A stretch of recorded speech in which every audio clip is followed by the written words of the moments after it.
No miramos la vida de Jesús al mirar lejos de Él, sino hablar de Él, al vivir en su perfección, al tratar de refinar el gusto y elevar el carácter, al procurar acercarnos al modelo perfecto por medio de la fe y el amor y el esfuerzo decidido y perseverante. Al conocer a Cristo, su palabra, sus hábitos y sus lecciones, nos apropiamos de las virtudes manifestadas en el carácter que hemos estudiado tan profundamente y nos imbuimos del Espíritu que tanto hemos admirado. Jesús llega a ser para nosotros señalado entre 10,000, todo el codiciable.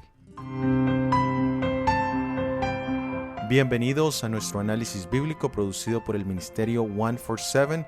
Soy Óscar Oviedo. Y el título para nuestro análisis de hoy es Dos ministerios comparados. Encuentra el vínculo al estudio completo en la descripción. Esta semana tenemos un análisis abreviado porque todo el equipo de 147 ha estado trabajando en las lecturas de la semana de oración que se leerán desde hoy día viernes hasta el próximo sábado de la próxima semana. Ese material tiene el objetivo de que sirva para aquellos que no podrán reunirse con otros hermanos para leer esta lectura o para quienes la quieren escuchar para poder meditar profundamente en ellas. Te invitamos a que leas con nosotros esta semana de oración y también puedas abrir tu corazón de una manera especial a Dios. Y en especial, ahora que estamos a las puertas del final de este año 2019. El vínculo a la lista de reproducción de esta semana de oración lo encontrarás en la descripción. Vamos a la segunda epístola a los Corintios, capítulo 3. Vamos a leer desde los versículos 1 hasta el 5. ¿Comenzamos otra vez a alabarnos a nosotros mismos? ¿O tenemos necesidad, como algunos, de letras de recomendación para vosotros o de recomendación de vosotros? Nuestras letras sois vosotros, escritas en nuestros corazones, sabidas y leídas de todos los hombres, siendo manifiesto que sois letras de Cristo administrada de nosotros, escrita no con tinta, mas con el Espíritu del Dios vivo, no en tablas de piedra, sino en tablas de carne del corazón. Y tal confianza tenemos por Cristo para con Dios, no que seamos suficientes de nosotros mismos para pensar algo como de nosotros mismos, sino que nuestra suficiencia es de Dios. Existía una situación donde la reputación de Pablo estaba siendo atacada por cartas que buscaban elevar a ciertas personas y menospreciar y atacar a Pablo y a sus colaboradores. Pero él no entra en ese juego de cartas y de recomendaciones.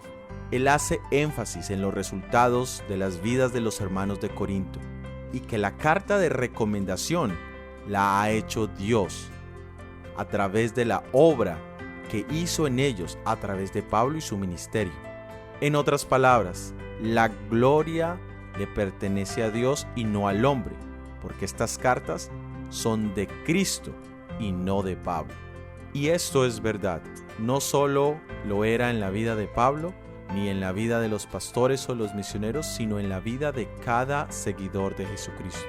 Nuestro éxito espiritual, nuestra excelencia en el caminar cristiano es proporcional a lo que la gracia de Dios haya efectuado en nosotros y a través de nosotros. ¿Hay algo positivo en tu vida, mi hermano o hermana? Es la gloria de Dios. ¿Hay algo que merezca recomendación en tus obras? Es proporcional a lo que Dios ha hecho en ti. Y si yo soy el que recibo la gloria por algo hecho, por algún talento, entonces definitivamente Dios no estuvo en acción. Y es tal cual como fue el altar de Caín, lleno de frutos, de flores, pero ausente de la sangre del Cordero, que es Jesucristo. Pero podemos preguntarnos qué hacer cuando nuestra reputación es atacada falsamente. Quisiera que leyésemos del libro Mente, Carácter y Personalidad, tomo 2, página 190. Y dice: es de esperar que circulen falsos informes acerca de nosotros. Pero si seguimos una conducta recta, si permanecemos indiferentes a estas cosas, otros también serán indiferentes. Dejemos a Dios el cuidado de nuestra reputación. La calumnia, con el tiempo puede desaparecer por nuestra manera de vivir, pero no desaparecerá con palabras de indignación. Sea nuestro gran anhelo comportarnos movidos por el respeto a Dios, demostrando con nuestra conducta que dichos informes son falsos. Nadie puede perjudicar nuestro carácter tanto como nosotros mismos. Los árboles débiles y las cosas bamboleantes necesitan que se los apuntale continuamente. Cuando nos mostramos tan preocupados por proteger nuestra reputación contra los ataques externos, estamos dando la impresión de que ella no es intachable delante de Dios y que por lo tanto hay que protegerla todo el tiempo. Continuemos leyendo en 2 Corintios capítulo 3 versículo 6. El cual asimismo nos hizo ministros suficientes de un nuevo pacto, no de la letra, mas del Espíritu, porque la letra mata, mas el Espíritu vivifica. Ahora el apóstol Pablo entra en una comparación del antiguo pacto y del nuevo, de la ley de Moisés y ahora del Evangelio de Jesucristo. Pablo enfrentaba en la iglesia a los que eran conocidos como los judaizantes. Los judaizantes eran judíos que habían aceptado a Jesús como el Mesías, pero que no habían entendido que los ritos y ceremonias eran sombras que apuntaban a ese Mesías, a Jesucristo, y que por lo tanto habían llegado a su fin. Así que ellos querían ahora evangelizar a nuevos creyentes acerca de la fe en Jesús, pero imponiendo las leyes de carácter ceremonial del Antiguo Testamento. Y esto provocaba un conflicto, esto provocaba disensiones en la iglesia de Corinto. Continuamente presentaban las virtudes de estas ceremonias y las exaltaban hasta por encima del Evangelio de Jesucristo. Y por supuesto condenaban o atacaban la reputación de Pablo al no enseñarlas y al no imponerlas sobre los nuevos conversos. Este es el contexto en el cual nos encontramos en este capítulo. Y aquí encontramos una lección práctica para nosotros. Debiéramos trabajar continuamente en exaltar la excelencia del carácter de Jesucristo, para que así podamos impartir sus bendiciones y conducir nuevas almas a seguir las pisadas de nuestro Señor Jesucristo. Si nosotros llegásemos a las nuevas personas con esa mansedumbre, con esa humildad genuina de nuestro Salvador Jesucristo, el poder de lo alto asistiría a nuestras acciones, nuestras labores, y las personas aceptarían a nuestro Salvador Jesucristo. Continuemos leyendo en la segunda epístola a los Corintios capítulo 3 versículos 7 al 13. Y si el ministerio de muerte en letra grabado en piedras fue con gloria, tanto que los hijos de Israel no pudiesen poner los ojos en la faz de Moisés, a causa de la gloria de su rostro, la cual había de perecer, ¿cómo no será más bien con gloria el ministerio del Espíritu? Porque si el ministerio de condenación fue con gloria, mucho más abundará en gloria el ministerio de justicia. Porque aún lo que fue glorioso no es glorioso en esta parte, en comparación de la excelente gloria. Porque si lo que perece tuvo gloria, mucho más será en gloria lo que permanece. Así que, teniendo tal esperanza, hablamos con mucha confianza, y no como Moisés, que ponía un velo sobre su faz para que los hijos de Israel no pusiesen los ojos en el fin de lo que había de ser abolido. Aquí podemos ver que Pablo ha hecho varias comparaciones. Ha introducido la comparación del Antiguo Testamento y del Nuevo Testamento. Ha hablado de las tablas de piedra y ha hablado de las tablas del corazón. Ha mencionado la tinta y el espíritu. Ha hablado del ministerio de muerte y del ministerio del espíritu. Ha hablado de que la letra mata y que el espíritu vivifica. Ha hablado de que uno fue con gloria y que el otro con una gloria que excede. Ha mencionado algo que ha pasado y algo que permanece. Y el énfasis no es tanto en rechazar el Antiguo Testamento, el Antiguo Pacto, sino de resaltar el Nuevo. Pero, ¿qué es un ministerio? No se trata tanto de rechazar el antiguo ministerio o el antiguo pacto, sino de resaltar el nuevo ministerio, el nuevo pacto. Pero, ¿qué es un ministerio? Es un servicio o administración. no es una ley, sino cómo se llevó a cabo o cómo se administró algo. Antes de nuestro Señor Jesucristo, lo que llamamos el Antiguo Testamento, los 10 mandamientos eran esa ley que definía el pecado. No salvaba a nadie. Y la única forma para encontrar paz, para encontrar perdón delante de Dios, era a través de lo que conocemos la ley de Moisés, a través de los ritos y ceremonias señaladas en esa ley.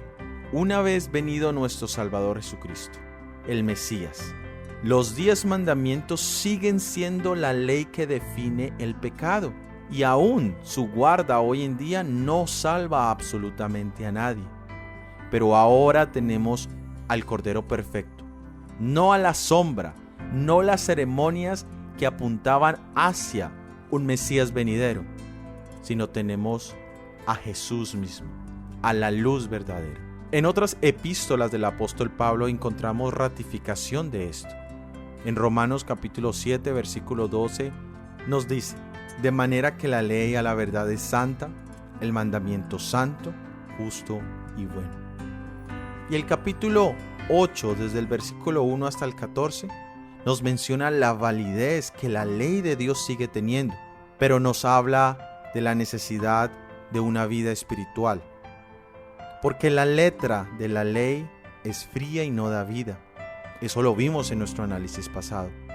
La administración de la ley sola, la presentación de esos 10 mandamientos solo puede traer convicción, muerte y expectación de juicio al que la transgrede. Pero la presentación de Jesús en combinación ahora trae vida al pecador, trae vida al que está convicto de su error y trae paz al que la está buscando. También el apóstol Pablo hace mención de la gloria. En el Sinaí podemos ver una manifestación maravillosa de la gloria de Dios. No encontramos un evento donde se haya desplegado tanta majestuosidad en el Antiguo Testamento. Allí vemos el poder de Dios de una manera viva delante de un pueblo que está allí presente. Pero mayor gloria es la manifestación de nuestro Salvador Jesucristo en el Nuevo Testamento, quien vino a salvar a su pueblo de sus pecados y que al morir por los pecados reveló en un solo acto que era justo y que Él puede justificar al que por fe confía en Él. Qué maravillosa gloria es esta segunda parte. Ahora, también nos hablaba de lo que perece y de lo que permanece. La gloria de la administración del Antiguo Testamento perece en comparación a la gloria del ministerio de nuestro Salvador Jesucristo. Esa luz que irradiaba el rostro de Moisés también pereció, pero también Él introduce que el que ha tenido un encuentro con Jesucristo irradia esa gloria, esa luz que permanece, porque ahora tiene una gloria aún más grande en su corazón, no solo el conocimiento de la ley, sino ahora ha encontrado al Salvador, al Mesías, al que escribió la ley, pero también la vivió y ha dado su justicia en nuestro favor. Y ahora Dios busca que haya una obediencia por amor, no por la mera obligación de la letra de la ley, sino porque ha habido un cambio en el corazón. Ya no es un corazón de piedra, ahora es un corazón de carne, un corazón sensible. Los símbolos y las sombras de los servicios de sacrificios en el Antiguo Testamento y también las profecías le dieron al Israel antiguo una visión velada o borrosa de la misericordia y de la gracia que habrían de llegar cuando el Mesías viniera.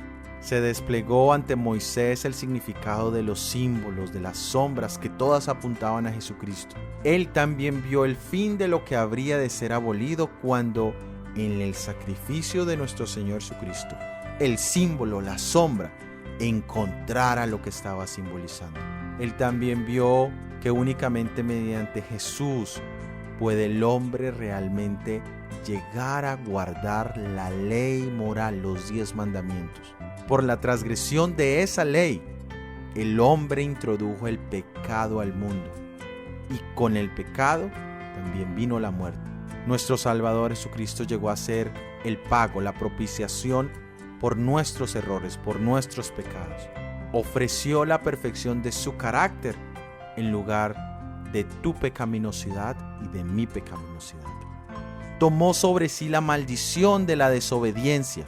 Los sacrificios y las ofrendas señalaban el sacrificio que Él iba a realizar. El cordero sacrificado simbolizaba al cordero que habría de quitar el pecado de tu corazón y de mi corazón. Leamos en 2 Corintios capítulo 3 versículo 14.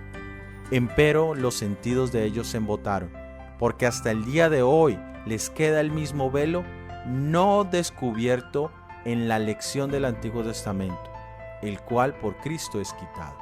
Y este pasaje es fácil aplicarlo a los conocedores del Antiguo Testamento, a los que conocen el Torá, y decir fácilmente que ellos han rechazado al Mesías, es decir, hablando de los judíos practicantes que no han aceptado a nuestro Señor Jesucristo.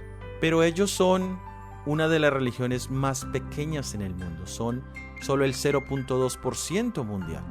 Los que profesamos la fe en Jesucristo somos aproximadamente 2.300 millones, es decir, 31.2%. Siguen los musulmanes, que son aproximadamente un 24.1%. Los que no tienen afiliación, un 16%. Los hindús, un 15.1%. Los budistas, 6.9%. Los que siguen algún tipo de religión tradicional o cultural, 5.7%. Y otras religiones pequeñas, un 0.8%. Y los judíos, un 0.2%. Pero ese velo también apunta no solamente a esta minoría, sino a los que no han visto a Jesús y no han aceptado su salvación, a los que buscan la salvación en sus propios esfuerzos. Pero dentro de los mismos seguidores de Jesús, muchos también tienen un velo delante de sus ojos y en su corazón. No ven con claridad qué fue lo que fue abolido y qué es lo que permanece. No entienden que únicamente la ley ceremonial fue la que fue abrogada o abolida en la muerte de nuestro Salvador Jesucristo. Muchos asumen que los 10 mandamientos, la ley moral, también fue clavada en la cruz del Calvario. Y eso es un denso velo que oscurece el entendimiento. Hay muchos corazones de los seguidores de Jesús que están en guerra con Dios, que están en violación abierta de su santa ley. Y solamente cuando entiendan la obra de la ley de Dios, puede nuestro Salvador Jesucristo tener un valor real para ellos. Solo ahí podrán hablar de Cristo como su Salvador, como su Señor. Pero es triste para los que no lo hagan y las palabras de Jesús, no os conozco, son muy directas, porque nunca llegaron a tener un verdadero arrepentimiento por la transgresión, por la violación de la ley de Dios. Por lo tanto, nunca ejercitaron una fe genuina en Jesucristo. Pero tal vez yo sí veo lo que fue abolido y lo que no fue abolido. Pero ¿será que aún Jesús está velado en medio de ritos humanos contemporáneos, en medio de ceremonias modernas?